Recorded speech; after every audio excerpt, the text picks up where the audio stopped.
Good morning friends. तो जैसे कि आप सबको पता होगा कि हिंदी साहित्य के इतिहास का हमारा जो 2000 प्रश्नोत्तर सीरीज चल रहा है उसका अब तक जो है हम 1100 महत्वपूर्ण प्रश्नोत्तर डिस्कस कर चुके हैं। 11 क्लास हमारे कंप्लीट किए जा चुके हैं। आज पार्ट 12 की शुरुआत होने जा रही है और आज भी जो है हम 100 महत्वपूर्ण हिंदी साहित्य के प्रश्नोत्तर डिस्कस करेंगे जो बहुत ही महत्वपूर्ण है। और इससे पहले हमने विभिन्न प्रकार की जो टीजीटी और पीजीटी परीक्षाएं हैं उनसे जुड़े प्रश्नोत्तर हम डिस्कस कर चुके हैं, तो आप जाके देख सकते हैं। तो चलिए शुरू करते हैं आज का क्लास। पहला सवाल, डॉक्टर नगेंद्र के अनुसार हमीर ग्वाल की कौन सी दो रचनाएं वीर रसात्मक प्रबंध काव्य है? बहुत ही महत्वपूर्ण प्रश्न है, कई बार परीक्षा में पूछा गया है, तो आप इसको नोट कर सकते हैं। तो डॉक्टर नगेंद्र के अनुसार हमीर ग्वाल की कौन सी दो रचनाएं वीर रसात्मक प्रबंध काव्य है? तो इसका सही उत्तर होगा आपका ऑप्शन नंबर सी, हमीर हट और विजय विनोद। तो आपका सी ऑप्शन जो है बिल्कुल यहाँ पे सही है। चलिए आगे बढ़ते हैं। यमुना लहरी के रचयिता कवि कौन है? बहुत ही महत्वपूर्ण प्रश्न है। तो यमुना लहरी के रचयिता कवि कौन है? तो इसका सही उत्तर होगा आपका ऑप्शन नंबर सी, ग्वाल कवि। तो आपका सी ऑप्शन जो है बिल्कुल यहाँ पे सही है। ग्वाल की सभी मुक्तक रचनाओं में सबसे बड़ा ग्रंथ कौन सा है? बहुत ही महत्वपूर्ण प्रश्न है। तो ग्वाल की सभी मुक्तक रचनाओं में सबसे बड़ा ग्रंथ कौन सा है?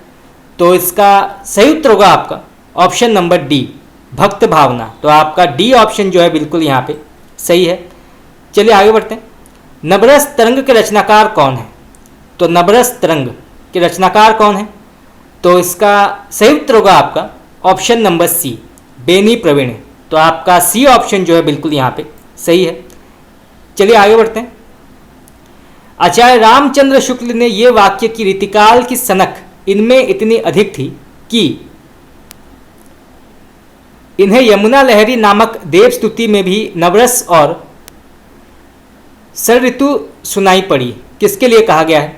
तो आचार्य रामचंद्र शुक्ल ने यह कथन किसके लिए कहा है? तो इसका सही उत्तर होगा आपका ऑप्शन नंबर सी, ग्वाल कवि। तो आपका सी ऑप्शन जो है बिल्कुल यहाँ पे सही है। चलिए आगे बढ़ते हैं। आचार्य रामचंद्र शुक्ल ने मतिराम और पद्माकर के समकक्ष इनमें से किस कवि को माना है? बहुत ही महत्वपूर्ण प्रश्न है, कई बार पूछा गया है परीक्षा में। तो आचार्य रामचंद्र शुक्ल ने मतिराम और पद्माकर के समकक्ष इनमें से किस कवि को माना है? तो इसका सही उत्तर होगा आपका option number A, Beni Praveen. तो आपका ए ऑप्शन जो है बिल्कुल यहाँ पे सही है। चलिए आगे बढ़ते हैं। बेनी प्रवीण की प्रथम रचना कौन सी है? तो बेनी प्रवीण की प्रथम रचना कौन सी है? तो इसका सही उत्तर होगा आपका ऑप्शन नंबर ए, श्रृंगार भूषण। तो आपका ए ऑप्शन जो है बिल्कुल यहाँ पे सही है। चलिए आगे बढ़ते हैं। आचार्य रामचंद्र शुक्ल ने मर्मट के काव्यशास्त्र काव्य प्रकाश का छायानुवाद इनमें से कौन सा ग्रंथ माना है? बहुत ही महत्वपूर्ण प्रश्न है। तो आचार्य रामचंद्र शुक्ल ने मर्मट के काव्य प्रकाश का छायानुवाद इनमें से कौन सा ग्रंथ माना है? तो इसका सही उत्तर होगा आपका ऑप्शन नंबर सी, रस रहस्य। तो आपका सी ऑप्शन जो है बिल्कुल यहाँ पे सही है। चलिए आगे बढ़ते हैं। बेनी प्रवीण किसके आश्रय में रहते थे? बहुत ही महत्वपूर्ण प्रश्न है। तो बेनी प्रवीण किसके आश्रय में रहते थे? तो इसका सही उत्तर होगा आपका ऑप्शन नंबर ए, नवल कृष्ण। तो आपका ए ऑप्शन जो है बिल्कुल यहाँ पे सही है। भूषण को कवि भूषण की उपाधि किसने दी थी? तो भूषण को कवि भूषण की उपाधि किसने दी थी? तो इसका सही उत्तर होगा आपका ऑप्शन नंबर डी, सोलंकी राजा रुद्र। तो आपका डी ऑप्शन जो है बिल्कुल यहाँ पे सही है। बेनी प्रवीण ब्रजभाषा के मतिराम जैसे कवियों के समकक्ष हैं और कहीं कहीं भाषा और भाव के माधुर्य में पद्माकर तक से टक्कर लेते हैं। ये कथन किसका है? तो फिर से पढ़ते हैं कि बेनी प्रवीण ब्रजभाषा के मतिराम जैसे कवियों के समकक्ष हैं और कहीं कहीं भाषा और भाव के माधुर्य में पद्माकर तक से टक्कर लेते हैं। तो ये कथन किसका है? तो ये कहा है आचार्य रामचंद्र शुक्ल ने। तो आपका बी ऑप्शन जो है बिल्कुल यहाँ पे सही है। चलिए आगे बढ़ते हैं। रसिक मोहन का वर्ण विषय क्या है? तो रसिक मोहन का वर्ण विषय क्या है? तो इसका सही उत्तर होगा आपका ऑप्शन नंबर ए, अलंकार निरूपण। तो आपका ए ऑप्शन जो है बिल्कुल यहाँ पे सही है। चलिए आगे बढ़ते हैं। बेनी प्रवीण को प्रवीण की उपाधि किसने दी थी? बहुत ही महत्वपूर्ण प्रश्न है, कई बार परीक्षा में पूछा गया है। तो बेनी प्रवीण को प्रवीण की उपाधि किसने दी थी? तो इसका सही उत्तर होगा आपका ऑप्शन नंबर सी, बेनी बंदीजन। तो आपका सी ऑप्शन जो है बिल्कुल यहाँ पे सही है। चलिए आगे बढ़ते हैं। इसमें मिलान करना है सूची 1 को सूची 2 से। सूची 1 में जो है कवियों के नाम है और सूची 2 में ग्रंथों के नाम। तो पहले आते हैं रसलीन। तो रसलीन ने क्या लिखा है? तो रसलीन ने लिखा है अंग दर्पण। उसके बाद आते हैं तोस कवि, इन्होंने लिखा है सुधानिधि। उसके बाद आते हैं भिखारी दास, इन्होंने लिखा है काव्य निर्णय। और उसके बाद आते हैं देव कवि, इन्होंने लिखा है कुशल विलास। तो इसका सही उत्तर होगा आपका ऑप्शन नंबर डी। चलिए आगे बढ़ते हैं। नाना राव प्रकाश के रचयिता कौन है? बहुत ही महत्वपूर्ण प्रश्न है। तो नाना राव प्रकाश, इसके रचयिता कौन है? तो इसका सही उत्तर होगा आपका option number A, Beni Praveen. तो आपका ए ऑप्शन जो है बिल्कुल यहाँ पे सही है। चलिए आगे बढ़ते हैं। इनमें से कौन सा कथन असत्य है? तो इनमें से कौन सा कथन जो है वो असत्य है? तो असत्य कथन है सुदन ने श्रृंगार रस की कविता लिखी है, ये बिल्कुल गलत है। कवि सुदन ने वीर रस की रचनाएं लिखी हैं, वीर काव्य की रचनाएं लिखी हैं कवि सुदन ने। श्रृंगार रस की रचनाएं उन्होंने लिखा है। तो आपका डी ऑप्शन जो है बिल्कुल यहाँ पे गलत है। बाकी रसराज की रचना मतिराम ने की है, ये बिल्कुल सही है। बिहारी सतसई पर आर्य सप्तशती का प्रभाव है, ये बिल्कुल सही है। और ऋतिकाल में भूषण वीर रस के कवि हैं, ये बिल्कुल सही है। तो आपका डी ऑप्शन जो है बिल्कुल यहाँ पे गलत है। चलिए आगे बढ़ते हैं। बेनी प्रवीण कहाँ के रहने वाले थे? बहुत ही महत्वपूर्ण प्रश्न है। तो बेनी प्रवीण कहाँ के रहने वाले थे? तो इसका सही उत्तर होगा आपका ऑप्शन नंबर बी, लखनऊ। तो आपका बी ऑप्शन जो है बिल्कुल यहाँ पे सही है। चलिए आगे बढ़ते हैं। रसिक मोहन के रचयिता कवि का नाम बताइए। बहुत ही महत्वपूर्ण प्रश्न है। तो रसिक मोहन के रचयिता का नाम बताइए। तो इसका सही उत्तर होगा आपका ऑप्शन नंबर ए, रघुनाथ बंदीजन। तो आपका ए ऑप्शन जो है बिल्कुल यहाँ पे सही है। इसके लेखक हैं, रसिक मोहन के लेखक हैं रघुनाथ बंदीजन, जिसको आप नोट कर लीजिए, परीक्षा में पूछा जा सकता है। चलिए आगे बढ़ते हैं। नवरंग तरंग नामक ग्रंथ किनके आश्रय में लिखा गया है? बहुत ही महत्वपूर्ण प्रश्न है। तो नवरंग तरंग नामक ग्रंथ किसके आश्रय में लिखा गया है? तो इसका सही उत्तर होगा आपका option number D, Naval Krishna. तो आपका डी ऑप्शन जो है बिल्कुल यहाँ पे सही है। चलिए आगे बढ़ते हैं। तुलसी भूषण के रचनाकार कौन है? बहुत ही महत्वपूर्ण प्रश्न है। तो तुलसी भूषण के रचनाकार कौन है? तो इसका सही उत्तर होगा आपका ऑप्शन नंबर सी, रसरूप। तो आपका सी ऑप्शन जो है बिल्कुल यहाँ पे सही है। चलिए आगे बढ़ते हैं। भोर ही न्योती गई थी तुम्हें वो गोकुल गांव की ग्वालिनी गोरी। तो ये पंक्ति किस कवि की है? बहुत ही प्रसिद्ध पंक्ति है ये। तो भोर ही न्योती गई थी तुम्हें वो गोकुल गांव की ग्वालिनी गोरी। तो ये किसने लिखा है? तो इसका सही उत्तर होगा आपका option number A, Beni Praveen. तो आपका ए ऑप्शन जो है बिल्कुल यहाँ पे सही है। चलिए आगे बढ़ते हैं। तुलसीदास के ग्रंथों से उदाहरण छांटकर किस अलंकार ग्रंथ में दिए गए हैं? बहुत ही महत्वपूर्ण प्रश्न है। तो तुलसीदास के ग्रंथों से उदाहरण छांटकर किस अलंकार ग्रंथ में दिया गया है? तो इसका सही उत्तर होगा आपका ऑप्शन नंबर ए, तुलसी भूषण। तो आपका ए ऑप्शन जो है बिल्कुल यहाँ पे सही है। चलिए आगे बढ़ते हैं। भरतपुर के राजा सुजान सिंह के पराक्रम पूर्ण चरित्र का वर्णन करने वाले कवि कौन है? बहुत ही महत्वपूर्ण प्रश्न है। तो भरतपुर के राजा सुजान सिंह के पराक्रम पूर्ण चरित्र का वर्णन करने वाले कवि कौन है? तो इसका सही उत्तर होगा आपका ऑप्शन नंबर बी, सुदन। तो आपका बी ऑप्शन जो है बिल्कुल यहाँ पे सही है। चलिए आगे बढ़ते हैं। बैंती जिला रायबरेली के रहने वाले कवि कौन है? बहुत ही महत्वपूर्ण प्रश्न है। तो बैंती जिला रायबरेली के रहने वाले कवि कौन है? तो इसका सही उत्तर होगा आपका ऑप्शन नंबर सी, बेनी बंदीजन। तो आपका सी ऑप्शन जो है बिल्कुल यहाँ पे सही है। चलिए आगे बढ़ते हैं। राम भक्ति मार्ग के अंतर्गत श्रृंगारी भावना के प्रवर्तक कौन थे? बहुत ही महत्वपूर्ण प्रश्न है, कई बार परीक्षा में पूछा गया है। तो राम भक्ति मार्ग के अंतर्गत श्रृंगारी भावना के प्रवर्तक कौन थे? तो इसका सही उत्तर होगा आपका ऑप्शन नंबर सी, रामचरण दास। तो आपका सी ऑप्शन जो है बिल्कुल यहाँ पे सही है। चलिए आगे बढ़ते हैं। नाभादास जी के गुरु का नाम क्या है? बहुत ही महत्वपूर्ण प्रश्न है।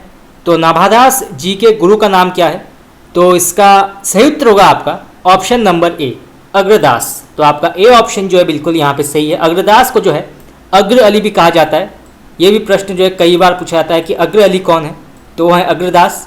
और अग्रदास जो हैं ये रसिक संप्रदाय के कवि माने जाते हैं। तो दो प्रकार के प्रश्न जो हैं यहाँ से पूछे जा सकते हैं। चलिए आगे बढ़ते हैं। रास पंचाध्यायी के रचयिता निम्न में से कौन है? बहुत ही महत्वपूर्ण प्रश्न है। तो इसका सही उत्तर होगा आपका ऑप्शन नंबर बी, नंददास। तो आपका बी ऑप्शन जो है बिल्कुल यहाँ पे सही है। चलिए आगे बढ़ते हैं। निम्नलिखित में से भक्ति आंदोलन को लोक जागरण किसने कहा है? बहुत ही महत्वपूर्ण प्रश्न है। तो निम्नलिखित में से भक्ति आंदोलन को लोक जागरण किसने कहा है? तो इसका सही उत्तर होगा आपका ऑप्शन नंबर बी, आचार्य हजारी प्रसाद द्विवेदी ने। तो आचार्य हजारी प्रसाद द्विवेदी ने भक्ति आंदोलन को लोक जागरण काल कहा था। तो आपका बी ऑप्शन जो है बिल्कुल यहाँ पे सही है। चलिए आगे बढ़ते हैं। रामचरितमानस में वक्ता श्रोता युग्म कितने हैं? बहुत ही महत्वपूर्ण प्रश्न है। तो रामचरितमानस में वक्ता श्रोता युग्म कितने हैं? तो इसका सही उत्तर होगा आपका ऑप्शन नंबर डी, 4। तो आपका डी ऑप्शन जो है बिल्कुल यहाँ पे सही है। चलिए आगे बढ़ते हैं। चारहु फल मानत चारहु चाणक्य को, ये पंक्ति किसकी है? तो चारहु फल मानत चारहु चाणक्य को, तो ये किसने कहा है? तो इसका सही उत्तर होगा आपका ऑप्शन नंबर ए, तुलसीदास। तो आपका ए ऑप्शन जो है बिल्कुल यहाँ पे सही है। चलिए आगे बढ़ते हैं। 84 वैष्णव की वार्ता के रचयिता कौन है? बहुत ही महत्वपूर्ण प्रश्न है, कई बार परीक्षा में पूछा गया है। तो 84 वैष्णव की वार्ता के लेखक कौन है? तो इसका सही उत्तर होगा आपका ऑप्शन नंबर ए, गोकुलदास। तो आपका ए ऑप्शन जो है बिल्कुल यहाँ पे सही है। चलिए आगे बढ़ते हैं। अग्रदास की भक्ति किस भाव की थी? बहुत ही महत्वपूर्ण प्रश्न है। तो अग्रदास की भक्ति किस भाव की थी? तो इसका सही उत्तर होगा आपका ऑप्शन नंबर डी, माधुर्य भाव। तो अग्रदास की भक्ति जो है वो माधुर्य भाव थी। तो आपका डी ऑप्शन जो है बिल्कुल यहाँ पे सही है। चलिए आगे बढ़ते हैं। पराधीन सपने हूँ सुख नाही, ये पंक्ति किसकी है? बहुत ही प्रसिद्ध पंक्ति है, कई बार परीक्षा में पूछा गया है। तो पराधीन सपने हूँ सुख नाही, ये किसने कहा है? तो इसका सही उत्तर होगा आपका ऑप्शन नंबर डी, तुलसीदास। तो आपका डी ऑप्शन जो है बिल्कुल यहाँ पे सही है। चलिए आगे बढ़ते हैं। मातु पिता जग जाई तजियो विधिहु न लिखियो कुछ भाल भलाई, ये पंक्तियां तुलसीदास के किस काव्य ग्रंथ से ली गई है? बहुत ही महत्वपूर्ण प्रश्न है। तो मातु पिता जग जाई तजियो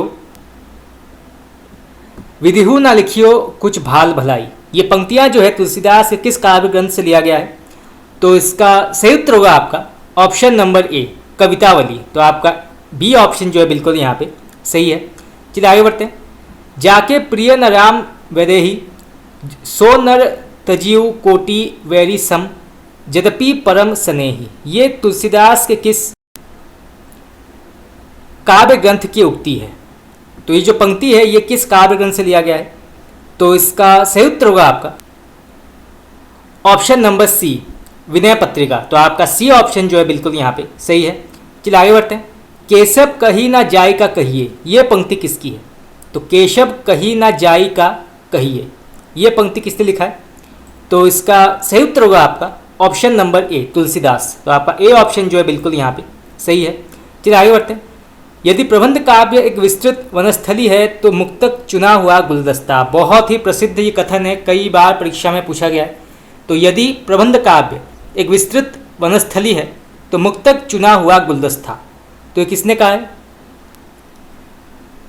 तो इसका सही उत्तर होगा आपका ऑप्शन नंबर सी, आचार्य रामचंद्र शुक्ल। तो इसको आप नोट कर लीजिए, परीक्षा में पूछा जा सकता है। यदि प्रबंध काव्य एक विस्तृत वनस्थली है तो मुक्तक चुना हुआ गुलदस्ता। चलिए आगे बढ़ते हैं। पद्मावत की रचना किस शासक के काल में हुई थी? बहुत ही महत्वपूर्ण प्रश्न है। तो पद्मावत की रचना जो है किस शासक के काल में हुई थी? तो इसका सही उत्तर होगा आपका option number D, Sher Shah Suri. तो आपका डी ऑप्शन जो है बिल्कुल यहाँ पे सही है। चलिए आगे बढ़ते हैं। बरवे छंद का प्रयोग प्रथम किस कवि ने किया था? बहुत ही महत्वपूर्ण प्रश्न है। तो पहली बार बरवे छंद का प्रयोग किस कवि ने किया था? तो इसका सही उत्तर होगा आपका ऑप्शन नंबर बी, रहीम। तो आपका बी ऑप्शन जो है बिल्कुल यहाँ पे सही है। चलिए आगे बढ़ते हैं। कवित विवेक एक नहीं मोरे, ये किसकी पंक्ति है? तो कवित विवेक एक नहीं मोरे, ये किसने लिखा है? तो इसका सही उत्तर होगा आपका ऑप्शन नंबर सी, रामानंद। तो आपका सी ऑप्शन जो है बिल्कुल यहाँ पे सही है। चलिए आगे बढ़ते हैं। योग चिंतामणि किसकी रचना है? बहुत ही महत्वपूर्ण प्रश्न है। तो योग चिंतामणि किसकी रचना है? तो इसका सही उत्तर होगा आपका ऑप्शन नंबर सी, रामानंद। तो आपका सी ऑप्शन जो है बिल्कुल यहाँ पे सही है। चलिए आगे बढ़ते हैं।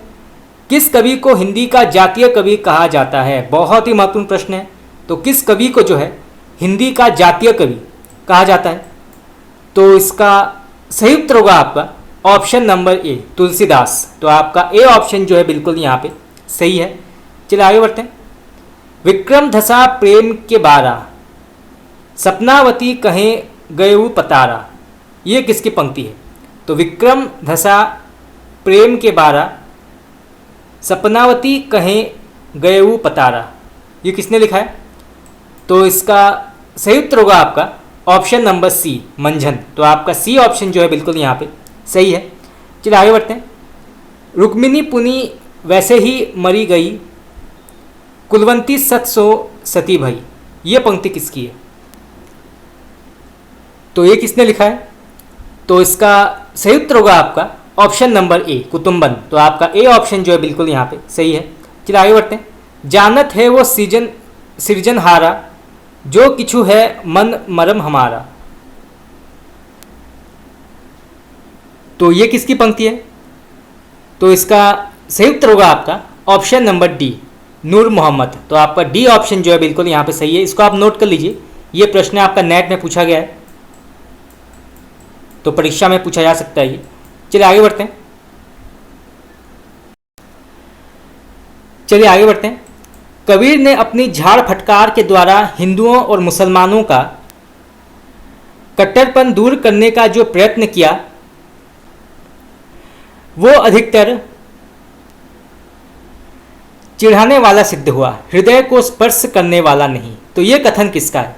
तो कबीर ने अपनी झाड़ फटकार के द्वारा हिंदुओं और मुसलमानों को कट्टरपन दूर करने का जो प्रयत्न किया वो अधिकतर चिढ़ाने वाला सिद्ध हुआ, हृदय को स्पर्श करने वाला नहीं। तो ये प्रसिद्ध पंक्ति किसकी है? तो इसका सही उत्तर होगा आपका ऑप्शन नंबर ए, आचार्य रामचंद्र शुक्ल ने कहा है कबीरदास के संदर्भ में। तो आपका ए ऑप्शन जो है बिल्कुल यहाँ पे सही है। चलिए आगे बढ़ते हैं। हिंदी साहित्य की पीठिका के रचनाकार कौन है? बहुत ही महत्वपूर्ण प्रश्न है, कई बार परीक्षा में पूछा गया है। तो हिंदी साहित्य की पीठिका ये किसने लिखा है? तो इसका सही उत्तर होगा आपका option number C, doctor Rajbali Pandey. तो आपका सी ऑप्शन जो है बिल्कुल यहाँ पे सही है। चलिए आगे बढ़ते हैं। नल दमयंती प्रेमाख्यान काव्य के रचनाकार कौन है? तो नल दमयंती प्रेमाख्यान काव्य के रचनाकार कौन है? तो इसका सही उत्तर होगा आपका ऑप्शन नंबर डी, नरपति व्यास। तो आपका डी ऑप्शन जो है बिल्कुल यहाँ पे सही है। और यहाँ से जो है यह भी प्रश्न पूछा जा सकता है कि नल दमयंती जो है किस प्रकार के काव्य के अंतर्गत आता है? तो ये जो है प्रेमाख्यान काव्य के अंतर्गत आता है नल दमयंती। चलिए आगे बढ़ते हैं। छिताई वार्ता जो कि कल्पना और इतिहास का अद्वितीय ग्रंथ है के रचनाकार कौन है? बहुत ही महत्वपूर्ण प्रश्न है। तो छिताई वार्ता जो कि कल्पना और इतिहास का अद्वितीय ग्रंथ है, इसके लेखक कौन है? तो इसका सही उत्तर होगा आपका ऑप्शन नंबर सी, नारायण दास। तो आपका सी ऑप्शन जो है बिल्कुल यहाँ पे सही है। चलिए आगे बढ़ते हैं। कुलपति मिश्र की रचना युक्ति तरंगिणी कब लिखी गई थी? तो कुलपति मिश्र की रचना युक्ति तरंगिणी कब लिखी गई थी? तो इसका सही उत्तर होगा आपका ऑप्शन नंबर ए, 1686। तो आपका ए ऑप्शन जो है बिल्कुल यहाँ पे सही है। चलिए आगे बढ़ते हैं। भरतपुर के राजा सुजान सिंह के दरबारी कवि इनमें से कौन थे? तो इसका सही उत्तर होगा आपका ऑप्शन नंबर डी, सुदन। रीति निरूपण एवं काव्य रचना को समान भाव एवं महत्व देने वाले कवि इनमें से कौन है? बहुत ही महत्वपूर्ण प्रश्न है। तो रीति निरूपण एवं काव्य रचना को समान महत्व देने वाले कवि इनमें से कौन है? तो इसका सही उत्तर होगा आपका ऑप्शन नंबर ए, कुलपति मिश्र। तो आपका ए ऑप्शन जो है बिल्कुल यहाँ पे सही है। चलिए आगे बढ़ते हैं। नवरस तरंग नामक ग्रंथ के रचयिता कवि का नाम बताइए। बहुत ही महत्वपूर्ण प्रश्न है। तो नवरस तरंग के लेखक कौन है? तो इसका सही उत्तर होगा आपका option number D, Beni Praveen. तो आपका डी ऑप्शन जो है बिल्कुल यहाँ पे सही है। चलिए आगे बढ़ते हैं। कुलपति मिश्र बिहारी के रिश्ते में क्या लगते थे? बहुत ही महत्वपूर्ण प्रश्न है, कई बार परीक्षा में पूछा गया है। तो कुलपति मिश्र बिहारी के रिश्ते में क्या लगते थे? तो इसका सही उत्तर होगा आपका ऑप्शन नंबर ए, भांजे। तो आपका ए ऑप्शन जो है बिल्कुल यहाँ पे सही है। चलिए आगे बढ़ते हैं। इनमें से कौन से कवि मुसलमान हैं? तो इनमें से कौन से कवि मुसलमान हैं? तो इसका सही उत्तर होगा आपका ऑप्शन नंबर ए, रसलिन। तो आपका ए ऑप्शन जो है बिल्कुल यहाँ पे सही है। चलिए आगे बढ़ते हैं। देव ने किस नए संचारी भाव की उद्भावना की है? बहुत ही महत्वपूर्ण प्रश्न है। तो देव ने किस नए संचारी भाव को उपस्थित किया है? तो इसका सही उत्तर होगा आपका ऑप्शन नंबर ए, छल। तो छल संचारी भाव का उद्भावना किया है देव कवि ने। तो आपका ए ऑप्शन जो है बिल्कुल यहाँ पे सही है। चलिए आगे बढ़ते हैं। सैयद गुलाम नबी का उपनाम क्या था? बहुत ही महत्वपूर्ण प्रश्न है, कई बार परीक्षा में पूछा गया है, तो आप इसको नोट कर सकते हैं। तो सैयद गुलाम नबी का उपनाम क्या था? तो इसका सही उत्तर होगा आपका ऑप्शन नंबर ए, रसलीन। तो आपका बी ऑप्शन जो है बिल्कुल यहाँ पे सही है। चलिए आगे बढ़ते हैं। अभिधा उत्तम काव्य है मध्य लक्षणालीन, ये पंक्ति किस कवि की है? बहुत ही प्रसिद्ध ये पंक्ति है, कई बार परीक्षा में पूछा गया, नेट में कई बार पूछा गया ये, और विभिन्न प्रकार की जो टीजीटी और पीजीटी परीक्षाएं हैं उसमें भी कई बार ये प्रश्न पूछा गया है। तो अभिधा उत्तम काव्य है मध्य लक्षणालीन, ये पंक्ति किस कवि की है? तो इसका सही उत्तर होगा आपका ऑप्शन नंबर डी, देव। तो आपका डी ऑप्शन जो है बिल्कुल यहाँ पे सही है। चलिए आगे बढ़ते हैं। किस कवि ने जयपुर नरेश प्रताप सिंह, सतारा नरेश रघुनाथ राव, ग्वालियर नरेश दौलत राव सिंधिया के आश्रय में रहकर काव्य रचना की है? बहुत ही महत्वपूर्ण प्रश्न है। तो किस कवि ने जयपुर नरेश प्रताप सिंह, सतारा नरेश रघुनाथ राव, ग्वालियर के राजा नरेश दौलत राव सिंधिया के आश्रय में रहकर काव्य की रचना की? तो इसका सही उत्तर होगा आपका ऑप्शन नंबर सी, पद्माकर। तो आपका सी ऑप्शन जो है बिल्कुल यहाँ पे सही है। चलिए आगे बढ़ते हैं। इनमें से देव की रचना कौन सी नहीं है? बहुत ही महत्वपूर्ण प्रश्न है। तो इनमें से देव की रचना कौन सी नहीं है? तो इसका सही उत्तर होगा आपका ऑप्शन नंबर डी, सुजान विलास। ये जो है ये देव कवि ने नहीं लिखा है। तो आपका डी ऑप्शन जो है बिल्कुल यहाँ पे गलत है। बाकी शब्द रसायन, कुशल विलास और जाति विलास, ये तीन जो हैं प्रमुख इसके लेखक हैं देव कवि, परंतु सुजान विलास के जो वास्तविक कवि हैं वो हैं, तो ये लिखा है सोमनाथ ने, ठीक याद रखिएगा, कवि सोमनाथ ने लिखा है सुजान विलास। इसमें जो है राजा बंदन सिंह एवं उनके पुत्र सूरजमल के वीरता का उल्लेख है सुजान विलास में। तो आपका डी ऑप्शन जो है बिल्कुल यहाँ पे गलत है। चलिए आगे बढ़ते हैं। ढेर सो बनाए आए मिलत सभा के बीच, लोगन कवित की वो खेल करी जानो है, ये पंक्ति किस कवि की है? तो फिर से पढ़ते हैं। ढेर सो बनाए आए मिलत सभा के बीच, लोगन कवित की वो खेल करी जानो है, तो ये किसने लिखा है? तो इसका सही उत्तर होगा आपका ऑप्शन नंबर ए, ठाकुर। तो आपका ए ऑप्शन जो है बिल्कुल यहाँ पे सही है। चलिए आगे बढ़ते हैं। देव के किस ग्रंथ में रात दिन के भोग विलास की दिनचर्या है? बहुत ही महत्वपूर्ण प्रश्न है। तो देव के किस ग्रंथ में रात दिन के भोग विलास की दिनचर्या है? तो इसका सही उत्तर होगा आपका ऑप्शन नंबर ए, अष्टयाम। तो आपका ए ऑप्शन जो है बिल्कुल यहाँ पे सही है। चलिए आगे बढ़ते हैं। जान मिले तो जहान मिले, नहीं जान मिले तो जहान कहाँ की, ये पंक्ति किसकी है? बहुत ही प्रसिद्ध पंक्ति है। तो जान मिले तो जहान मिले, नहीं जान मिले तो जहान कहाँ की, तो ये किसने लिखा है? तो इसका सही उत्तर होगा आपका ऑप्शन नंबर सी, बोधा। तो आपका सी ऑप्शन जो है बिल्कुल यहाँ पे सही है। चलिए आगे बढ़ते हैं। रीति कवि देव का पूरा नाम क्या था? बहुत ही महत्वपूर्ण प्रश्न है, कई बार परीक्षा में पूछा गया है। तो रीति कवि देव का पूरा नाम क्या था? तो इसका सही उत्तर होगा आपका ऑप्शन नंबर ए, देवदत्त। तो आपका ए ऑप्शन जो है बिल्कुल यहाँ पे सही है। चलिए आगे बढ़ते हैं। इनमें से महाभारत और हरिवंश का हिंदी पद्य में अनुवाद किस कवि ने किया है? बहुत ही महत्वपूर्ण प्रश्न है। तो इनमें से महाभारत और हरिवंश का हिंदी पद्य में अनुवाद किसने किया है? तो इसका सही उत्तर होगा आपका ऑप्शन नंबर ए, गोकुलनाथ गोपीनाथ। तो आपका ए ऑप्शन जो है बिल्कुल यहाँ पे सही है, गोकुलनाथ गोपीनाथ। चलिए आगे बढ़ते हैं। देव द्वारा रचित देव शतक ग्रंथ का विषय क्या है? बहुत ही महत्वपूर्ण प्रश्न है। तो देव द्वारा रचित देव शतक ग्रंथ का विषय क्या है?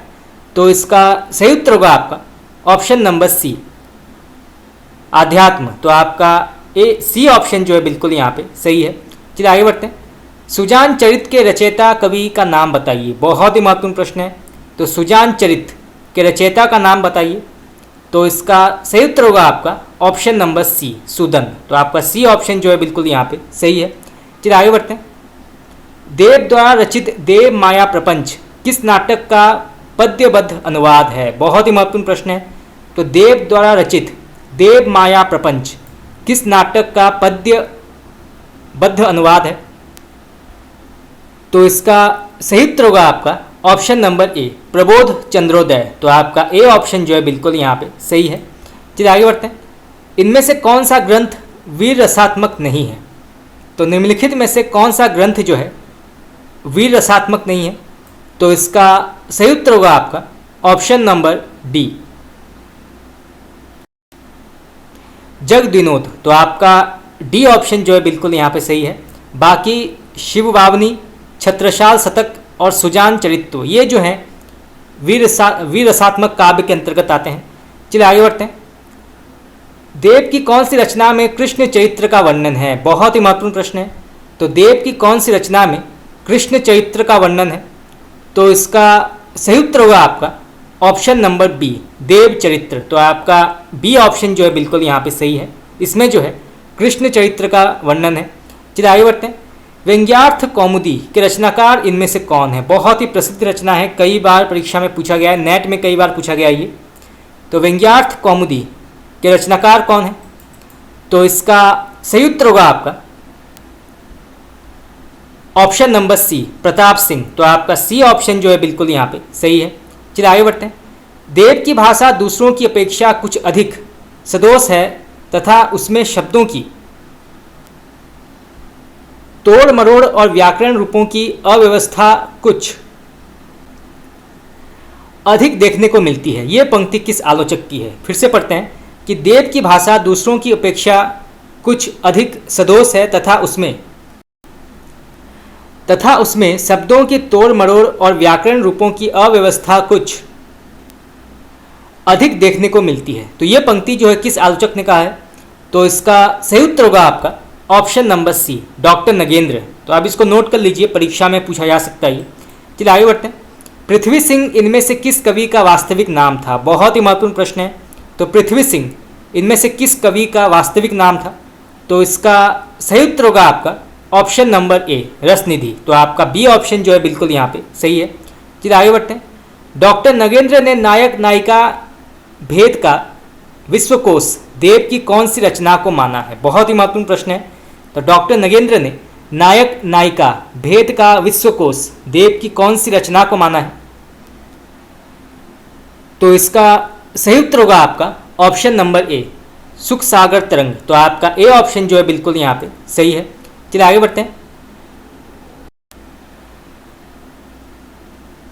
बढ़ते हैं। लिपस्टिक की मुस्कान नाटक की रचयिता कौन है? तो लिपस्टिक की मुस्कान ये किसने लिखा है? तो इसका सही उत्तर होगा आपका ऑप्शन नंबर ए, विष्णु प्रभाकर। और यहाँ से जो है ये भी प्रश्न पूछा जा सकता है कि लिपस्टिक की मुस्कान जो है ये किस प्रकार के साहित्य रूप या किस प्रकार के साहित्य विधा के अंतर्गत आती है? तो ये आती है नाटक। तो उसको आप नोट कर लीजिए, परीक्षा में पूछा जा सकता है। चलिए आगे बढ़ते हैं। सेनापति उदल नामक नाटक के रचयिता कौन है? तो सेनापति उदल नामक नाटक के रचयिता कौन है? तो ये लिखा है वृंदावन लाल वर्मा ने। ठीक याद रखिएगा, वृंदावन लाल वर्मा। चलिए आगे बढ़ते हैं। जयंत नामक नाटक के रचयिता कौन है? तो जयंत नामक नाटक के रचयिता कौन है? तो ये लिखा है राम नरेश त्रिपाठी ने। तो इसको आप नोट कर लीजिए, परीक्षा में पूछा जा सकता है ये। चलिए आगे बढ़ते हैं। कस्बे के डिस्को क्लब का उद्घाटन नामक नाटक के रचयिता कौन है? तो कस्बे के डिस्को क्लब का उद्घाटन नामक नाटक के लेखक कौन है? तो इसका सही उत्तर होगा आपका उपेंद्र नाथ अश्क। सांपों की सृष्टि नामक नाटक के रचयिता कौन है? तो सांपों की सृष्टि ये किसने लिखा है? तो ये लिखा है हरिकृष्ण प्रेमी ने। दूधगाछ नामक उपन्यास के रचयिता कौन है? ये प्रश्न आपका कई बार पूछा गया है। तो इसके लेखक कौन है? तो इसका सही उत्तर होगा आपका देवेंद्र सत्यार्थी। और यहाँ से जो है यह भी प्रश्न पूछा जा सकता है कि ये किस प्रकार के साहित्य रूप या किस प्रकार के साहित्य विधा के अंतर्गत आती है? तो ये आती है उपन्यास। तो उसको आप नोट कर लीजिए, दो प्रकार के प्रश्न जो हैं यहाँ से पूछे जा सकते हैं। चलिए आगे बढ़ते हैं। चंद औरतों का शहर नामक उपन्यास के रचयिता कौन है? तो ये किसने लिखा है? तो इसका सही उत्तर होगा आपका शैलेश मटियानी। दूसरी बार नामक उपन्यास के रचयिता कौन है? दूसरी बार। तो इसका सही उत्तर होगा आपका श्रीकांत वर्मा। और ये जो है उपन्यास विधा के अंतर्गत आती है। शहर था शहर नहीं था नामक उपन्यास के रचयिता कौन है?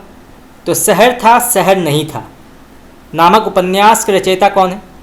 तो ये लिखा है राजकमल चौधरी ने। और ये जो है उपन्यास विधा के अंतर्गत आती है। हम चाकर रघुनाथ के नामक उपन्यास के रचयिता कौन है? तो हम चाकर रघुनाथ के नामक उपन्यास के रचयिता कौन है? तो ये लिखा है बिमल मित्र ने।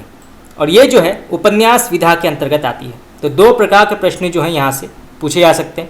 चलिए आगे बढ़ते हैं। ज्ञान की सभी शाखाओं में अबाध गति ही पूर्ण ज्ञान है, ये मत किसका है? बहुत ही प्रसिद्ध ये कथन है।